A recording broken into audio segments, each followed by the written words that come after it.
పెద్ద విశేషం ఉన్నది సుమా అని. దీపావళి పండగ జీవ సంబంధంగా ప్రత్యేకంగా దేనికి ఉపయోగపడుతుందంటే, ఒకటి అలక్ష్మీ పరిహారం. దరిద్రంతో బాధపడుతున్న వాళ్ళు, కలిసి రాని వాళ్ళు, దుఃఖిస్తున్న వాళ్ళు దీపావళి పండగ నాడు సక్రమంగా కానీ ఆచరణ చేస్తే లక్ష్మీదేవి అనుగ్రహం కలుగుతుంది, అలక్ష్మి వెళ్ళిపోతుంది ఇంట్లోంచి. దరిద్రంతో బాధపడుతున్న వాళ్ళని, వాళ్ళ పాపాన్ని తీసేసి లక్ష్మీ కటాక్షాన్ని కల్పించడం కోసం వచ్చింది దీపావళి తిథి. రెండవది, మనం ఈశ్వరుడు ఎలా బ్రతకద్దని చెప్పాడో అలాంటి పనులు ప్రతిరోజు చాలా చేస్తుంటాం. ఈశ్వరుడు ఎలా బ్రతకమన్నాడో ఆ పనులు తక్కువ చేస్తాం. అప్పుడు అవన్నీ పాపములే కదా. ఇప్పుడు కనీసం ఈశ్వర నిజమే, నేను సూర్యోదయంకి ముందు లేవట్లేదు, అసలు సంధ్య వేళ పడుకోకూడదు, పడుకుంటున్నాను, ఇంట్లో దీపం పెట్టకుండా ఇల్లు తాళం వేయకూడదు, ఎక్కడికి వెళ్ళకూడదు, ఊళ్ళు వెళ్ళిపోతున్నాను తాళం పెట్టి, ఈశ్వరుడికి నైవేద్యం లేదు, ఇవన్నీ దోషాలే కావా? ఇవన్నీ దోషాలే. మరి ఈ దోషాలన్నీ ఎలా పోతాయి? జీవుడికి పాపం పడిపోలే ఖాతాలో, అది పోగొట్టుకోవడానికి అందుకే నరక భయాన్ని నుంచి దూరం చేస్తుంది అన్నారు దీపావళి తిథి. ఈ పాపం నుంచి విముక్తం చేస్తుంది. అంటే ప్రతి ఏడాది తప్పులు చేసేసి దీపావళి చేయమని కాదు, సాధ్యమైనంత తగ్గిస్తూ మన చేతిలో లేక జరిగిపోయింది అనుకున్న దానికి కనీసంలో కనీసం దీపావళి పండగ జాగ్రత్తగా చేసుకో. కాబట్టి దీపావళి పండగ నాడు ఏమవుతుంది అని అడిగారు. ఈ రెండూ జరగాలి అంటే తైలే లక్ష్మీ జలే గంగా దీపావళి తిథౌ వసేత్ అలక్ష్మీ పరిహారార్థం తైలాభ్యంగో విధీయతే అని. తైలే లక్ష్మి, ఆ ఒక్కరోజు నూనెలోకి లక్ష్మీదేవి ప్రవేశిస్తుంది. నూనెలో లక్ష్మి ఉండదు అసలు, కానీ ఆ ఒక్క తిథి నాడు నువ్వుల నూనెలోనికి లక్ష్మీదేవి ప్రవేశిస్తుంది. అందుకే దీపావళి తిథి నాడు దీపం పెట్టడము అంటే ప్రదోష వేళ దాటిపోయిన తర్వాత పెట్టిన దీపం కాదు. ఇంకా ఒక జాము తెల్లవారడానికి ఉంది అనగా, అంటే తెల్లవారుజామున 4-4:30 మధ్యలో లేచి మీరు అలా దీపం పెడితే మీరు ఆ ప్రమిదలో పోసినటువంటి నూనె యందు లక్ష్మీదేవి ప్రవేశిస్తుంది. తైలే లక్ష్మి. అలా దీపం పెట్టాలంటే అసలు ముందు మీరు స్నానం చేసి ఉండాలా? స్నానం చేస్తే కదా దీపం పెట్టడం. స్నానం చెయ్యకుండా ఏ పని చేయడాన్ని శాస్త్రం అంగీకరించదు. కాబట్టి జలే గంగా. నేనేం చెప్పాను మీతో? అలక్ష్మీ పరిహారము అని చెప్పాను. అలక్ష్మి పోతుంది, దుఃఖ కారణం పోతుందని చెప్పాను. దీపం పెట్టిన కారణం చేత అలక్ష్మి తొలగుతుంది. పాపము దేని వలన పోతుంది? గంగా స్నానం చేత పోతుంది. అయితే అందరం గంగా స్నానం చేయగలమా? ప్రతిరోజు చెయ్యలేము. కానీ పరమేశ్వరుడు మినహాయింపునిచ్చాడు. ఎక్కడ ఏ తటాకము కాని నుయ్యి కాని నీరు ఉంటే చాలు, నీరు ఉన్న ప్రతి చోట గంగ ప్రవేశిస్తుంది ఆ రోజు. ఎప్పుడు? ఒక్క జామునందు మాత్రమే, తెల్లవారుజామున ఒక్కసారి.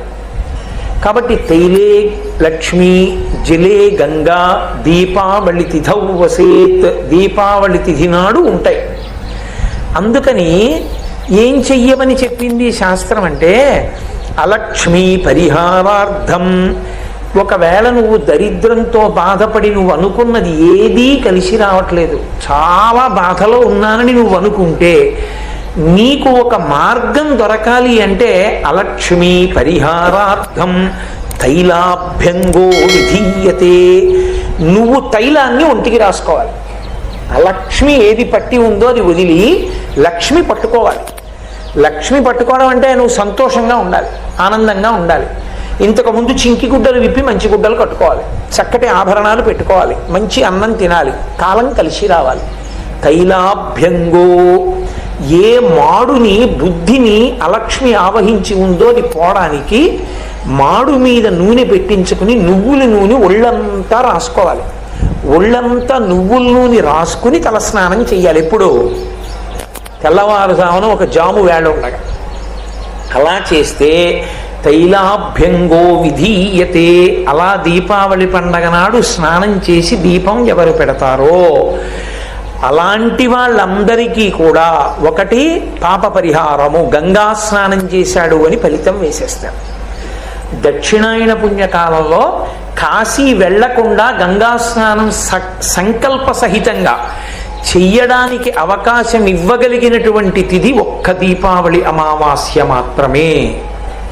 వేరొకసారి మీరు ఏదో మంత్రం చెప్పి గంగే చయమునే చైవ గోదావరి సరస్వతి నర్మదే సింధు కావేరియౌ జలేస్మిన్ సన్నిధిం కురు అనాలి. కానీ మీరు ఏమీ అనకపోయినా మీరు తెల్లవారుజామున స్నానం చేస్తే మీరు చేసిన స్నానం గంగా స్నానం చేశాడు అని వేసేస్తారు. గంగా స్నానం చేస్తే ఏమవుతుంది? భవాంగపతి తంతో యం పవిత్రమితి వస్పృశో అని వాల్మీకి. అది పరమశివుని యొక్క శరీరానికి తగిలింది గంగ.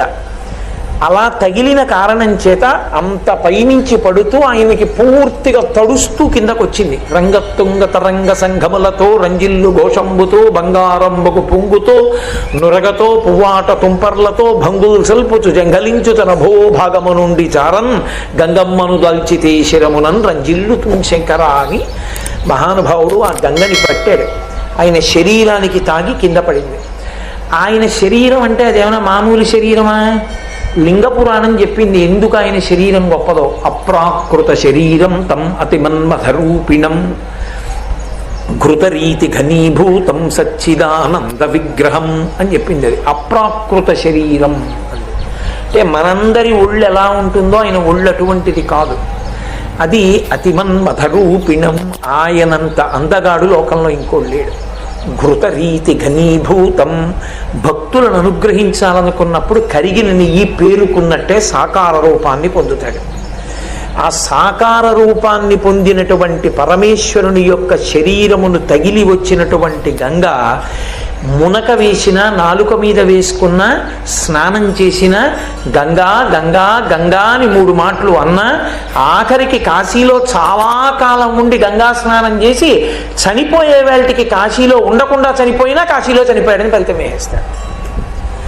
కాశీలో చచ్చిపోయిన వాడికి చచ్చిపోయే ముందు గంగమ్మ లేచి పైకొస్తుంది. ప్రత్యక్షమై వచ్చి భాగీరథి గంగ మృదుల హస్తము సాచి మేనుని గురు అంటాడు కాశీఖండంలో శ్రీనాథుడు. ఆ గంగమ్మయ్యే వచ్చి చల్లటి చేత్తో నిమురుతుంది కాశీలో మరణించే వాళ్ళకి. కాబట్టి అటువంటి గంగలో స్నానం అందరికీ దొరుకుతుందా? అలభ్యం. ఏదో 5 ఏళ్లకో 6 ఏళ్లకో 10 ఏళ్లకో ఒకసారి కాశీ పెడతాం, గంగా స్నానం చేస్తాం. కానీ ప్రతి ఒక్కరూ స్నానం చేయడానికి అవకాశాన్ని పరమేశ్వరుడు కల్పించాడు కాలమునందు. అందుకే కాలోహి బలవాన్ కర్తా సతతం సుఖదుఃఖయో నరాణం పరతంత్రాణం పుణ్యపాపానుయోగతః అంటాడు వ్యాసభగవానుడు దేవి భాగవతంలో. ఆ కాలమే అభ్యున్నతినిచ్చిన, కాలమే మనిషిని బాధ పెట్టిన, ఆ కాలమే ఈశ్వర స్వరూపము. కాల కలయతామహం అంటాడు భగవద్గీతలో. కాలం రూపంలో నేనే లెక్కలు కట్టి పాపపుణ్యములకు సుఖదుఖములన్న ఫలితములను ఇస్తున్నానంటాడు. కాబట్టి ఒకటి జీవుడికి అభ్యున్నతి. జీవుడంటే ఈ జన్మతో పోయేది కాదు, వచ్చే జన్మలో కూడా ఇంకో శరీరంలోకి పెడతాడు ఆ జీవుడు. అక్కడ పాపం లేని కారణం చేత చక్కగా సంతోషంగా హాయిగా బ్రతకగలగాలి అంటే గంగా స్నానం చేయాలి. ఆ గంగా స్నానాన్ని మనం గుమ్మం కదలకుండా చెయ్యగలిగిన అవకాశం ఒక్క దీపావళి అమావాస్య నాడే. నరకద్వారం చూస్తానేమోనని భయం ఉంటే, అంటే యథార్థంగా చెప్పాలంటే నరకద్వారం చూస్తామేమోనన్న భయం ఉన్నవాడు లేనివాడు ఎవరుంటాడు? అందరికీ ఉంటుంది. ఆ భయం పోగొట్టడానికి ప్రశాంతమైనటువంటి స్థితిలో ఈశ్వర పార్షదులు తీసుకెళ్ళేటట్టుగా అనుగ్రహం పొందాలి అంటే అది ఒక్క దీపావళి అమావాస్య నాడే ఇస్తారు. అందుకే అమావాస్య నైమిత్తిక తిథి అయింది. అమావాస్య పితృతిథి. అమావాస్య అటు దైవశక్తితో పితృదేవతా తిథితో కలిసి శక్తి పొందిన ఒకే ఒక్క అమావాస్య దీపావళి అమావాస్య. ఇన్ని లక్షణాలు ఉంటాయి అందులో. అలా భయం పోవాలి అంటే నేను శరీరం విడిచిపెట్టేసినప్పుడు నాకు యమభటులు కనపడకూడదు, నాకు ఈశ్వర పార్షదులు కనపడాలి అని కోరుకున్న వాళ్ళు స్నానం చేసినప్పుడు ఏం చెయ్యాలి అని అడిగారు. ఒంటికి నూనె రాసుకోవడం ఒక్కటే కాకుండా పొలంలో నాగలి పెట్టి దున్నినప్పుడు మట్టి పెళ్ళలతో పైకి లేవాలి. అంటే మొక్క ఇలా పీకితే కేవలంగా ఏదో వేర్లొక్కటే పైకొచ్చేసి కడిగేసి ఓ కొమ్మ తెచ్చి చేయకూడదు. మట్టి బెడ్డలతో ఉండేటట్టుగా పైకి తీయాలి. అంటే నీళ్లు పోసి బాగాను పైకి తీయాలి. తీస్తే అది మట్టితో పైకి వస్తుంది. అలా మట్టితోటే తెచ్చుకోవాలి. మట్టితోటే తెచ్చుకొని స్నానం చేసే ముందు స్నాన సంకల్పం ఉంటుంది. ఆ తిథివారాలు చెప్పి రోజు సంకల్పం చెప్తున్నారు కదా, స్నానమహంకరిష్యే అంటాం. అది చెప్పిన తర్వాత ఏం చేస్తారంటే అపమార్గము అంటారు. అంటే అపమార్గ అంటే ఉత్తరేణి. ఆ ఉత్తరేణి చెట్టు తెచ్చుకుని, ఓ చిన్న చెట్టు ఒకటి తెచ్చుకుని తనకి తానే తిప్పుకోవాలి. ఎవరో తిప్పరు, దృష్టిదోష పరిహారార్థం. తనకి తానే తిప్పుకోవాలి. ఆ తిప్పుకునేటప్పుడు మాత్రం ఒక శ్లోకం చెప్పాలి. శీతలోష్ఠ సమాయుక్త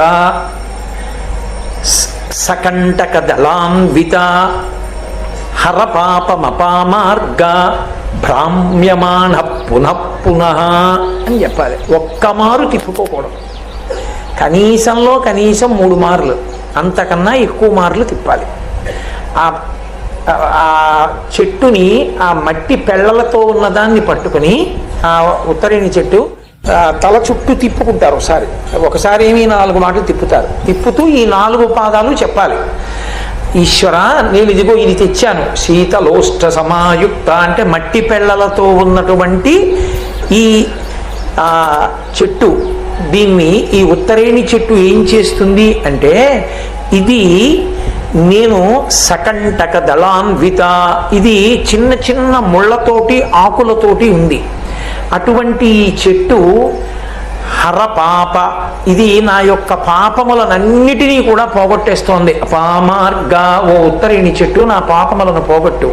భ్రామ్యమాణ పునః పునః, నేను మళ్ళీ మళ్ళీ తిప్పుకుంటున్నాను దీన్ని అని ఎవరు ఉత్తరేణి చెట్టుని తల చుట్టూ తిప్పుకుంటారో 4-5 మాటలు తిప్పి పక్కన పారేసి ఆ రోజు నిర్భయంగా దక్షిణ దిక్కుకి తిరగాలి. దక్షిణ దిక్కుకి తిరిగి, అంటే ఉపవీతం అంటే యజ్ఞోపవీతాన్ని మార్చుకునే ప్రక్రియ తెలిసి ఉండాలి. యజ్ఞోపవీతం ఉన్నవాళ్ళైతే యమధర్మరాజుకి తర్పణిస్తారు. ఆ రోజున యమాం తర్పయామి యమాం తర్పయామి యమాం తర్పయామి అంటూ యముడికి తర్పణ ఇవ్వాలి. కనీసంలో కనీసం యముడికి తర్పణ ఇవ్వకపోతే యమధర్మరాజు గారి మీద ఒక స్తోత్రం ఉంది. అది ఒక్క దీపావళి అమావాస్య నాడే చదవాలి. పోనీ కనీసం ఆ నామాలవి రాసుకోవడం, చదవడం కొంచెం భయం అండి మాకు అంటే, కనీసంలో కనీసం ఈ ఉత్తరేణి చెట్టు తిప్పేసి స్నానం చేసేటప్పుడు దక్షిణ దిక్కుకు తిరిగి, ఓ యమధర్మరాజా నీకు నమస్కారం అని చెప్పి మళ్ళీ ఉత్తర దిక్కుకి తిరగాలి. అప్పుడు స్నానం చేయాలి. అయితే నేను ఈ మాట చెప్పినప్పుడు ఒక మాట మీతో చెప్పవలసి ఉంటుంది. స్నానం చేసేటప్పుడు ఒంటి మీద బట్టతో చేయాలి. ఎందుకంటే ఇవాళ ఉన్న పరిస్థితిలో నేను ఆ మాట చెప్పవలసి వచ్చింది. కాబట్టి ఒంటి మీద స్నానశాటితోటే చెయ్యాలి తప్ప దిగంబరంగా చేస్తే ఇవన్నీ వ్యతిరేక ఫలితాలు ఇస్తాయి. అందుకని దిగంబరంగా చేయకూడదు. చిన్న తువ్వాలో ఏదో కట్టుకుని చెయ్యాలి. ఇలా దీపావళి అమావాస్యని ఎవరు చేస్తారో వాళ్ళకి జీవోన్నతి, లక్ష్మీ కటాక్షము, నరకద్వార దర్శనము లేకుండుట, ఉగ్రభైరవ దర్శనము లేకుండుట, యమధర్మరాజు గారు తృప్తి పొంది వాడి పాపములను నశింపచేసి ఈశ్వరుడు, ఈశ్వర పార్షదులు తీసుకెళ్లేటట్టుగా అనుగ్రహిస్తాడు.